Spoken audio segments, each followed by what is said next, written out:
what's up guys? Today we're going to talk about this right here, which is the Razorlight EDC. Razorlight EDC, take a look at that. So this came to us from Outdoor Edge. This one I was really intrigued in because basically what you have here is a razor blade in a knife form. So they have two different versions of this. There's a lower end version that comes with 3 extra razor blades. This is really built for EDC. This is the slightly higher end version. Comes with 6 blades in addition to obviously the handle and basically how the knife holds it.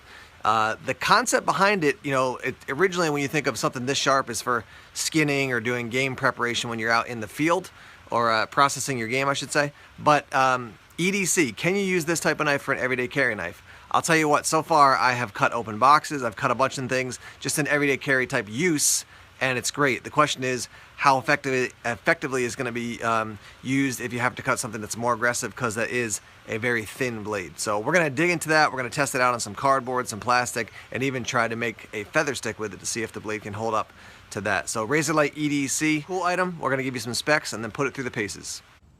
Here's a quick rundown on your specs. End-to-end length 8 inches, your blade length 3.5 inches. Your steel for both the stainless steel blade and also the blade holder is 420 J2 stainless steel. That's a Japanese stainless steel, and your blade is 0.6 millimeters thick. The handle is made of grivery and it has those nice rubberized TPE inserts, and your weight is 2.8 ounces. All right, so let's just give you a quick rundown of how this works. Back lock, so press that down, that's how you shut it. Open it up. We do have a pocket clip here, and you can see it's kind of inlaid, it basically built into the handle, which I think is actually kind of cool. Let me just get a little bit more light on that so you can see what that looks like. It is not reversible. You can actually remove it if you want. There's those 3 small screws, you could take that out. It does have a lanyard hole. You can get it in a couple different colors. This is kind of the bluish green. You can get it in a bright blue, and you can also get it in an orange as well. So thumb studs to actually deploy the blade. It is cool that you have this kind of rubberized texture here, and then a little space, and then more rubberized texture there as well. All right, so when it's deployed, you use it like a knife, basically pretty simple. But when you want to swap out the blade, you have this little button here. So press that button in, and then this comes out. So basically you have this metal structure that supports the blade, and then when you want to put a new one in, it's a little bit hard to do at this angle, but you line it up, and then you're going to click it into place. And once it's clicked in, you can feel that it's pretty well locked in there. There is a tiny bit of movement, you can probably hear it, but I mean not a ton at all. So that's how it works. Thanks again to Outdoor Edge. Take care. Hey everybody, welcome back to Gideon Stuff. Today we're going to be taking a look at this. This is the CRKT Tueto. This is a brand new for 2021 CRKT. It's a Jesper Voxnaes design. Pretty cool. And it does feature CRKT's new spring assist system, which I'm not sure if it has a name. If it does, someone can let me know. I haven't been able to find one for it yet. Just under 3.5 inches, so it's a size that I personally like. I am really excited to talk about this knife. This was when the new CRKT 2021 lineup was announced. This was a knife that I knew I wanted to get my hands on, and yeah, so I did. This was the first one I went and got my hands on. There's a lot to talk about here, but so let's start out with what I'm liking and get the most obvious one out of the way. The looks. I think this is a really pretty knife. Really pretty knife. I do, you know, there's something about this color of green that appeals to me. You know I'm a blue knife guy, but this is my second favorite color to have a knife in, this OD green. That's really nice. I think, you know, I love Voxnaes designs. He has his design language is something that really resonates with me, so I appreciate that very much. This is just a good looking knife. You know, this is one of those knives that would be equally at home just in your pocket as an EDC, and it can also pull double duty as kind of a gentleman's carry knife. In some ways. Sorry about that. I'm adjusting my camera a little bit. Next thing I like, the pocket clip is reversible. I always like to see that, and it only has 1 screw because the clip is held in place by these by this little notch, this little cutout in the scale. I like that because it prevents the clip from getting any kind of wiggle. I cannot stand. Hey guys, what's going on YouTube? Metal Complex here, and today I've got another interesting knife review / knife overview to share with you guys. This is the CJRB Tigris, which is kind of a tanky sort of cleavery, sort of interesting, right? This is an interesting folding. So thickness up against the Spyderco Para 3. It's pretty thick.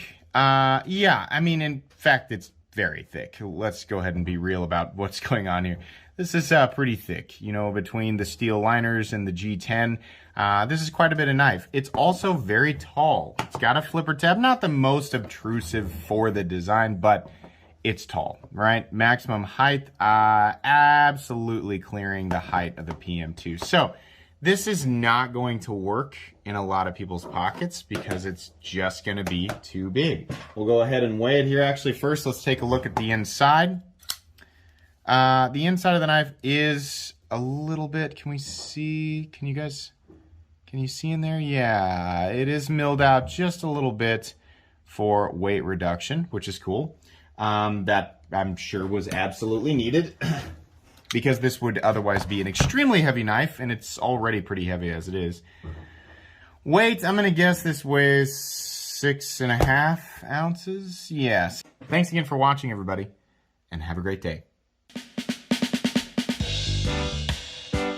What is up, YouTube? Nav Sergeant reporting, and today we're going to be taking a look at the Tyger K7, or what is more well known as the Kaiser Cyber. This is just kind of a more budget version of the Kaiser Cyber knife, so but it was just cheap enough and just weird enough that I wanted to pick it up and show it on my channel. So yeah, we have a blade length of about 2.16 inches, overall length of 5.7 inches, blade stock thickness 0.14 inches, handle thickness 0.49 inches.